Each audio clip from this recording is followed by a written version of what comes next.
Calvary greetings. This is Reverend Garry Le Toit, all the way from Redeemed Gospel Church, South Africa. We are a branch based in Ennerdale, south of Johannesburg. It is a privilege and an honor this morning to be with you, and whenever you basically find yourself listening to this recording. Today it is a privilege for me just to share with you the manna that we receive from the Lord on a daily basis, and I truly am honored to be a blessing to you through the word of the Lord.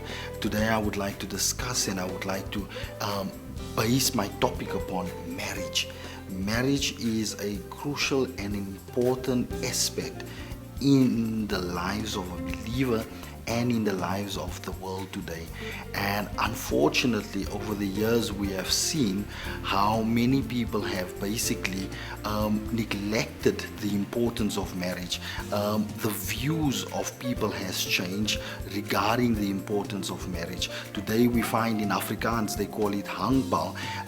It's just a view of a bad view of marriage that's currently taking place. And I would like to, in this recording, just bring you back to the importance of marriage and what marriage truly means to us. If we look at the book of Genesis in the second chapter, verses 23, and now I'm going to read 23 and 24 to you. It says, "And Adam said, This is now bone of my bone and flesh of my flesh. She shall be called woman because she was taken out of man." Verses 24 says, "Therefore shall a man leave his father and his mother, and shall cleave unto his wife, and they shall be one flesh." I would like you to ponder on that word therefore for a minute and just probably mark it down if you have time to mark it down. But the first marriage, the first official marriage, was instituted by God himself. Marriage, and I want to say, when we look especially in South Africa, we have many different cultures, many different religions that's taking place, and many officiate marriage in a different manner, and many has different views about marriage. But the most important view of marriage is a biblical view. If you look at this particular portions of scriptures that I've just highlighted to you, God's intention was never for a wife to be a slave. God's intention was never for a woman to be abused mentally, physically, and financially. God's intention was never for a woman to be only the one that is a slave in this marriage. And marriage was never intended for divorce to take place. God's view of marriage was marriage would be a blessing and the wife would be a helper unto the husband.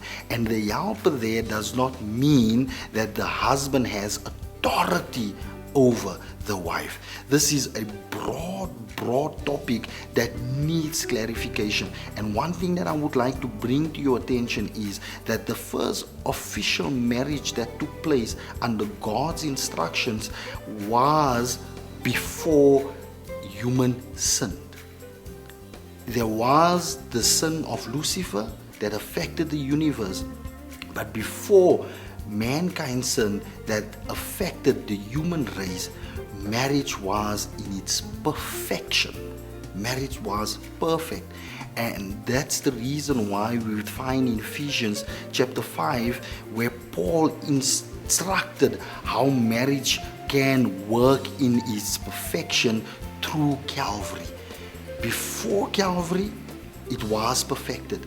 Then Adam and Eve fell and they sinned, and marriage was affected as well, because now mankind has a sin nature. Man becomes selfish, man thinks of himself, and that's the problem that we have in our marriages. That's the problem that we have in our society, because man has become a selfish being. But through Calvary, marriage has a view and a solution of restoration. For a woman to submit, the man must be able to love his wife as Christ loves the church. Are you prepared to die for your wife? Are you prepared to put yourself last and put your wife first? And when you do such, when Christ and the cross becomes a lifestyle in your marriage, you would find your wife submitting to you as unto Christ, because that is the requirement.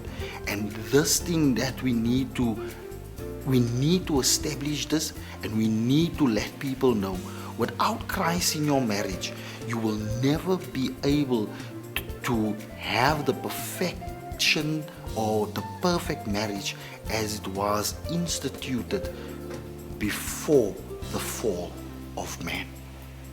Marriage is a beautiful thing.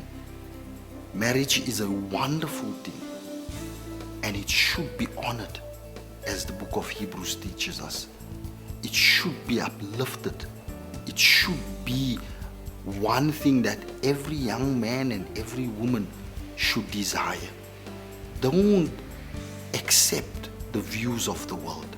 Don't accept the views of men. Accept the views of God's word. This is Reverend Garry. I'm saying to you, marriage is a beautiful thing. God bless you. Amen.